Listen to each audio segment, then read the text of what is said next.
श्री जगदम्बिकाय नमः। ओम ऐं ह्रीं क्लीं चामुण्डाय विच्चै। श्रीमद्देवी भागवत महापुराण षष्ठ स्कंध अथेकोनविंशो अध्याय। राजा तालध्वज से स्त्री रूपधारी नारद जी का विवाह, अनेक पुत्र पौत्रों की उत्पत्ति और युद्ध में उन सब की मृत्यु, नारद जी का शोक और भगवान विष्णु की कृपा से पुनः स्वरूप बोध।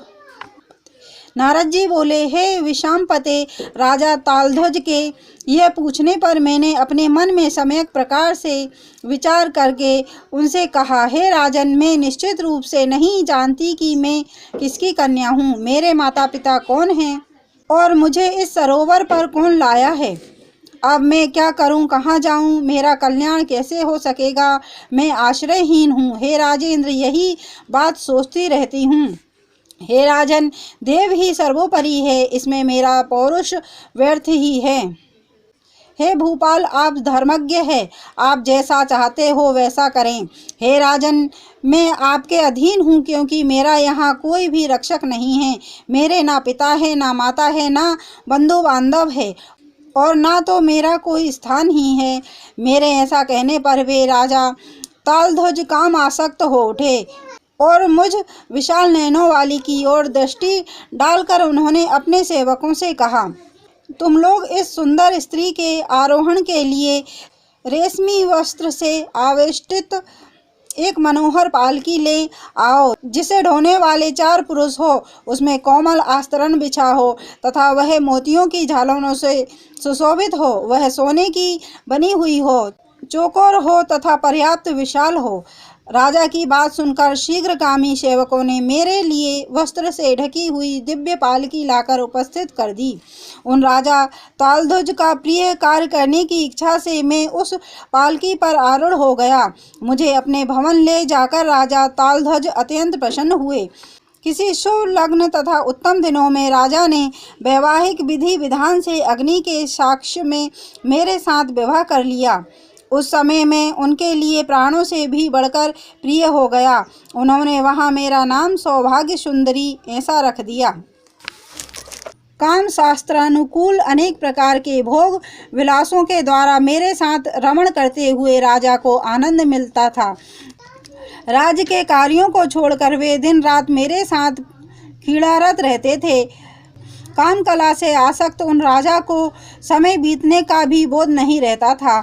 मनोहर उद्यानों, बावलियों, सुंदर महलों, अट्टालिकाओं, श्रेष्ठ पर्वतों, उत्तम जलाशयों तथा रमणीक कानन में विहार करते हुए मधुपान से उन्मत्त वे राजा समस्त कार्य छोड़कर मेरे अधीन हो गए।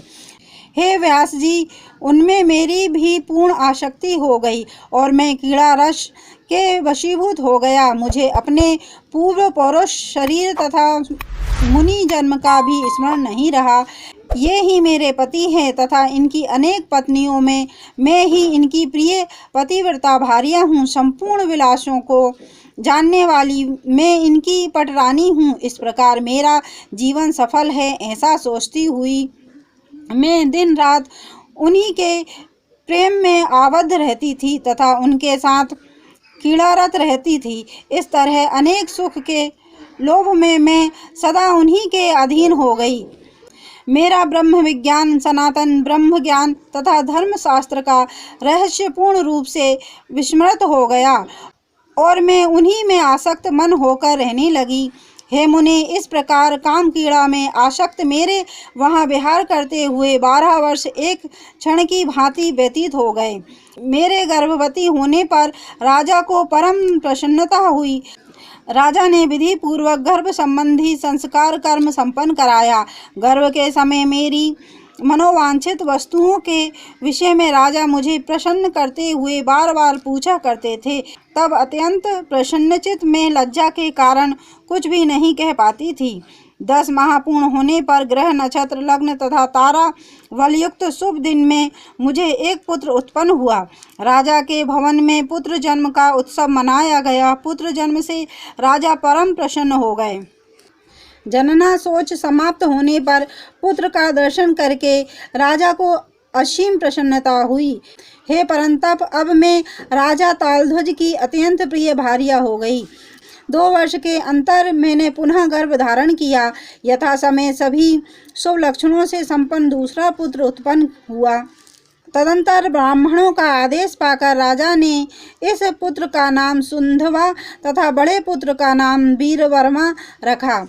इस प्रकार मैंने राजा के मनोनुकूल 12 पुत्र उत्पन्न किए। मैं मोह के वशीभूत होकर उनके लालन पालन में प्रेम पूर्वक लगा रहा। इसके बाद समय समय पर मेरे परम रूपवान 8 पुत्र और उत्पन्न हुए।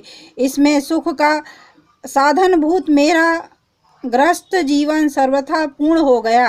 राजा ने समय अनुसार उचित रूप से उनका विवाह कर दिया। इस प्रकार बंधु बांधवों तथा पुत्रों से युक्त मेरा परिवार बहुत बड़ा हो गया। फिर मेरे पौत्र उत्पन्न हुए जो खेलकूद में मग्न रहते थे तथा अनेक प्रकार की बाल क्रीड़ाओं से मेरे मोह को बढ़ाते रहते थे। कभी सुख समृद्धि मेरे सामने आती थी और कभी कभी पुत्रों के रोगग्रस्त होने के कारण चित्त को अशांत कर देने वाला महान दुख भोगना पड़ता था। कभी कभी पुत्रों अथवा बंधुओं में परस्पर अत्यंत भीषण विरोध हो जाता था। उससे मुझे संताप होने लगता था। हे मुनि श्रेष्ठ, संकल्प से उत्पन्न इस सुख दुखात्मक तुच्छ भयानक तथा मिथ्या व्यवहार वाले मोह में मैं निमग्न रहता था। मेरा पूर्वकालिक विज्ञान विस्मृत हो गया तथा शास्त्र ज्ञान भी समाप्त हो गया। स्त्री भाव में होकर मैं घर के कार्यों में ही सदा व्यस्त रहता था। मेरे ये पुत्र महान पराक्रमी है तथा मेरी ये बहुएं उत्तम कुल में उत्पन्न हुई हैं। ऐसा सोचकर मेरे मन में अति मोह बढ़ाने वाला अहंकार उत्पन्न हो जाया करता था। मेरे ये बालक पूर्ण तत्पर होकर घर में खेल रहे हैं। अहो, इस संसार में सभी नारियों में मैं अवश्य ही धन्य हूँ। मैं नारद हूँ तथा भगवान ने अपनी माया के प्रभाव से मुझे वंचित कर रखा है। ऐसा मैं अपने मन में कभी सोच भी नहीं पाया था। हे व्यास जी, इस प्रकार माया से मोहित हुआ मैं केवल यही सोचा करता था कि मैं उत्तम आचरण वाली एक पतिव्रता राजमहिषी हूँ। मेरे बहुत से पुत्र हैं तथा इस संसार में मैं बड़ी धन्य हूँ। हे मानद, इसके बाद दूर देश में रहने वाले किसी महान राजा ने मेरे पति के साथ शत्रुता ठान ली। वह हाथियों तथा रथों से अपनी सेना सुसज्जित करके कान्यकुंज नगर में आ गया और युद्ध के विषय में सोचने लगा। उस राजा ने अपनी सेना के साथ मेरा नगर घेर लिया। तब मेरे पुत्र तथा पौत्र भी नगर से बाहर निकल पड़े। मेरे उन पुत्र पौत्रों ने उस राजा के साथ भयंकर युद्ध किया। कालयोग से मेरे सभी पुत्र संग्राम में शत्रु के द्वारा मार डाले गए। तत्पश्चात राजा तालध्वज हताश होकर युद्ध स्थल से अपने घर आ गए। मैंने सुना कि मेरे सभी पुत्र उस अत्यंत भीषण संग्राम में मृत्यु को प्राप्त हो गए। मेरे पुत्रों तथा पौत्रों का संहार करके वह राजा सेना सहित चला गया। इसके बाद मैं विलास करता हुआ युद्ध भूमि में जा पहुंचा। हे आयुष्मान, वहां अपने पुत्रों तथा पौत्रों को भूमि पर गिरा हुआ देखकर मैं दुख से अत्यंत पीड़ित होकर शोक सागर में डूब गया तथा इस प्रकार विलाप करने लगा। हाय, मेरे पुत्र इस समय कहाँ चले गए। हाय, मुझे तो इस दुष्टात्मा अति बलवान महापापी तथा दुर्लज्ञ देव ने मार डाला। इसी बीच एक समय परम सुंदर वृद्ध ब्राह्मण का रूप धारण करके मधुसूदन भगवान विष्णु वहां पहुंच गए। हे वेदज्ञ, सुंदर वस्त्रों से सुशोभित वे मेरे पास आए और युद्ध भूमि में अति विलाप करती हुई मुझ अबला से बोले। ब्राह्मण बोले, हे तनवंगणी, हे पिकालापे, तुम क्यों विषाद कर रही हो। पति पुत्रादि से संपन्न ग्रस्त में मोह के कारण ही यह भ्रम उत्पन्न हुआ है। तुम कौन हो, ये किसके पुत्र हैं तथा ये कौन है। तुम परम आत्मगति पर विचार करो। हे सुलोचने, अब उठो और विलाप करना छोड़कर स्वस्थ हो जाओ। हे कामनी, मर्यादा के रक्षणार्थ अब अपने परलोक गए हुए पुत्रों के निमित्त स्नान तथा तिल दान करो। धर्मशास्त्र का निर्णय है कि मृत बंधुओं के निर्मित तीर्थ में ही स्नान करना चाहिए, घर में कभी नहीं। नारद जी बोले, उस वृद्ध ब्राह्मण ने इस प्रकार कहकर मुझे समझाया। तत्पश्चात मैं उठा और बंधु बांधवों तथा राजा को साथ लेकर ध्वज रूपधारी भगवान विष्णु को आगे करके तत्काल परम पवित्र तीर्थ के लिए चल पड़ा। ब्राह्मण रूपधारी जनार्दन जगन्नाथ श्री हरि भगवान विष्णु मेरे ऊपर कृपा करके पुण्यतीर्थ सरोवर पर मुझको ले जाकर बोले, हे गजकामिनी, इस पवित्र सरोवर में स्नान करो और निरर्थक शोक का परित्याग करो। अब पुत्रों की तिलांजलि आदि क्रिया का समय उपस्थित है। जन्म जन्मांतर में तुम्हारे करोड़ों पुत्र, पिता, पति, भाई तथा बहन हुए तथा वे मृत्यु को भी प्राप्त हो गए। उनमें से तुम किस किस का दुख मनाओगी? यह तो मन में उत्पन्न ब्रह्म मात्र है, जो शरीर रूपधारी को व्यर्थ ही स्वप्न के समान होकर भी दुख पहुंचाता रहता है। नारद जी बोले, उनका यह वचन सुनकर भगवान विष्णु की प्रेरणा के अनुसार स्नान करने की इच्छा से मैं उस पुरुष संज्ञक तीर्थ सरोवर में प्रविष्ट हुआ। उस तीर्थ में डुबकी लगाते ही मैं तत्क्षण पुरुष रूप में हो गया तथा भगवान विष्णु अपने हाथ में मेरी वीणा लिए हुए अपने स्वाभाविक स्वरूप में सरोवर के तट पर विराजमान थे। हे द्विजश्रेष्ठ, स्नान करने के पश्चात मुझे तट पर कमल लोचन भगवान का दर्शन प्राप्त हुआ। तब मेरे चित्त में सभी बातों का स्मरण हो गया।